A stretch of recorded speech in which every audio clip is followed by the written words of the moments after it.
Very very good morning students. आज हम लोग पोएम पढ़ रहे हैं द रोड नॉट टेकन, जो कि रॉबर्ट फ्रोस्ट के द्वारा कंपोज की गई थी। ऑलरेडी इस पोएम को आपने पढ़ लिया है। आज हम इसके कॉम्प्रिहेंसिव क्वेश्चन आंसर्स करेंगे।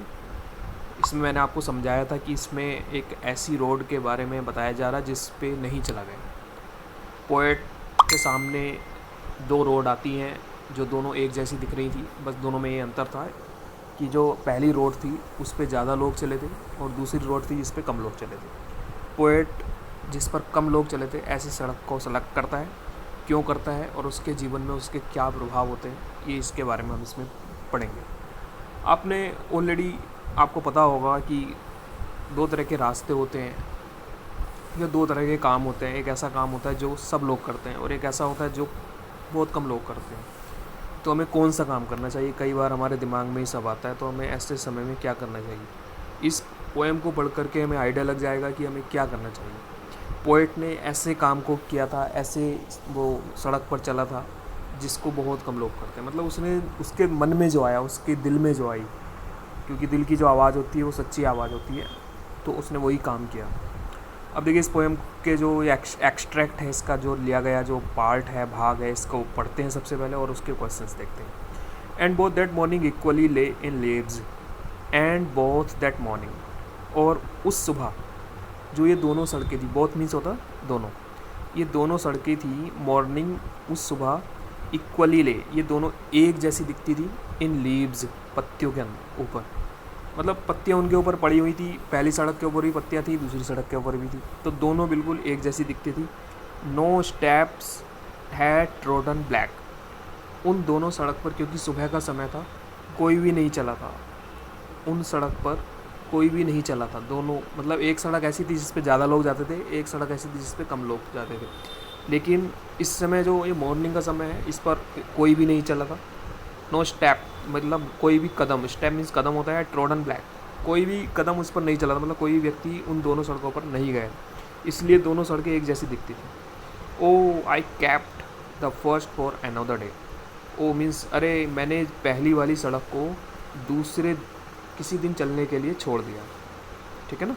Yet knowing how way Leeds on two way, ये जान करके, नोइंग मीन्स होता जान करके, हाउ वे कि कैसे सड़कें एक दूसरे पे जा कर के मिल जाती हैं। आपने देखा होगा एक सड़क कहीं ना कहीं दूसरी सड़क से जाके मिल जाती है। तो मैंने ये जान करके पहली वाली को छोड़ दिया कि चलो पहली सड़क को कभी किसी दूसरे दिन चलने के लिए छोड़ देते हैं। आई डाउटेड, लेकिन अब मेरे मन में डाउट है, डाउट मीन्स संदेह है। If I should ever come back, क्या मैं कभी इस सड़क पर चल पाऊँगा, क्या मैं कभी पहली वाली सड़क पर आ पाऊँगा, ये मेरे माइंड में अभी भी एक संदेह है। तो देखिए ये इसको पढ़ कर के आपको, देखिए एज ए टीचर मैं आपको बताना चाहूँगा कि एक टीचर को तो हो सकता है फुल मीनिंग आता हो, लेकिन स्टूडेंट्स को बहुत कम मीनिंग आता है। लेकिन ऐसा नहीं है कि उसको कुछ नहीं आता है। जब वो किसी पैराग्राफ को पढ़ता है, स्टैंजा को पढ़ता है, उसको ज़रूर कुछ ना कुछ समझ में आता है, ठीक है ना। तो इस लेकिन आप अगर इसको रेगुलर पढ़ेंगे तो आपको धीरे धीरे करके और भी ज़्यादा समझ में आने लगेंगे।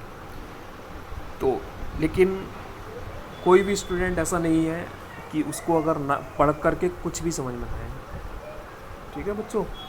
तो इसलिए हम इसके क्वेश्चंस को अब पढ़ेंगे और इसको जानने की कोशिश करेंगे। How did the both roads lie, इसमें बताना है कि जो दोनों सड़कें थी वे कैसी दिखती थी, कैसी थी उस समय, मतलब उन सड़कें पर वो कैसी दिखती थी, ये बताना है कैसी थी वे सड़कें। तो इसमें देखिए, इसमें लिखा हुआ है बोथ दैट मॉर्निंग इक्वली ले, इसकी जो फर्स्ट लाइन है वो बिल्कुल है, इसका ही इसमें आंसर छिपा हुआ है, तो इसको हम इसमें लिख देंगे।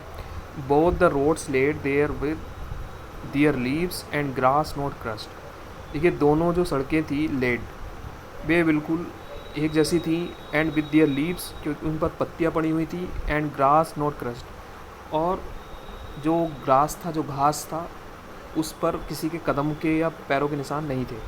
By the step of the travellers, क्योंकि जब हम घास पर चलते हैं तो आपने देखा होगा तो उस पर निशान बन जाते हैं, पैरों के निशान बन जाते हैं। लेकिन ये सुबह का समय था, उन सड़कों पर पत्तियाँ पड़ी हुई थी, एंड ग्रास नॉट क्रश्ड, और घास कुचला हुआ नहीं था।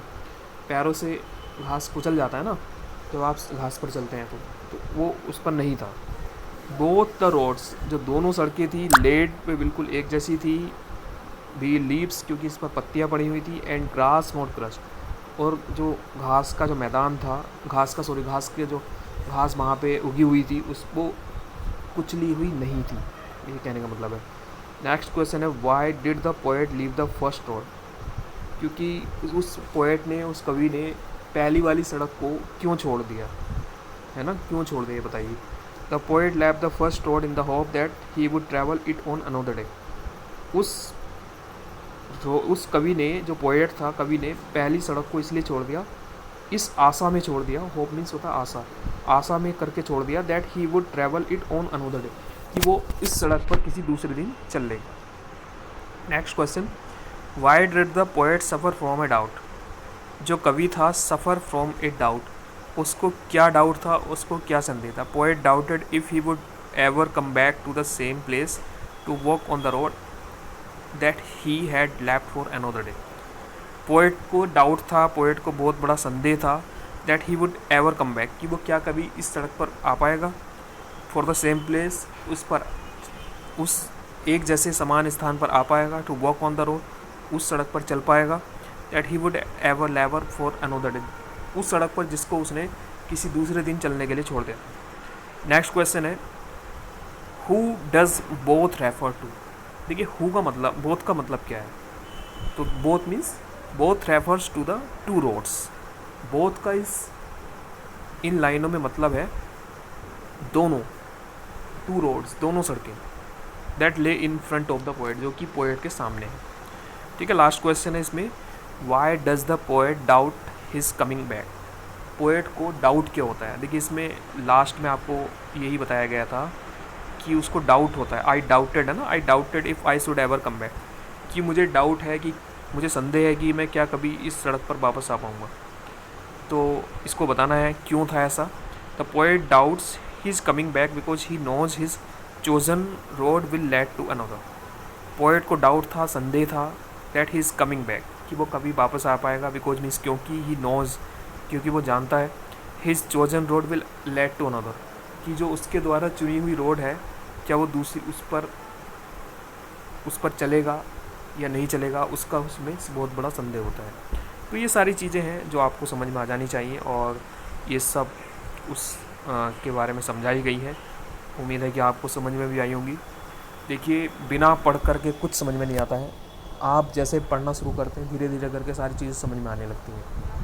जो बच्चे, आपको पढ़ने के लिए हैबिट बनानी पड़ेगी, अगर आप ये छोड़ते जाएंगे, काम पेंडिंग होता जाएगा, आप किसी काम को कुछ भी नहीं कर पाएंगे। इसलिए सभी बच्चों से मेरा कहना है कि आप सारी जो जितना भी काम पर डे का आपको दिया जाता है उसको उसी दिन कर लिया करें, समझ कर किया करें। ज़्यादा काम नहीं मिलता है आपको, बस 3-3, 4-4, 5-5 क्वेश्चंस आपको दिए जाते हैं, जिससे कि आप पे ज़्यादा प्रेशर ना पड़े और आप उनको अच्छे से करना भी सीख जाएं। लेकिन ये आपका काम है, हमारा समझाने का काम है, आपको ही करना है। हम तरीका बता सकते हैं करने का, तो इसलिए सभी बच्चे इसको करना सीखें, टाइम पे सारा काम करें। कोई भी अगर कन्फ्यूजन है वो उसके लिए आप हमसे पूछ सकते हैं। Thank you.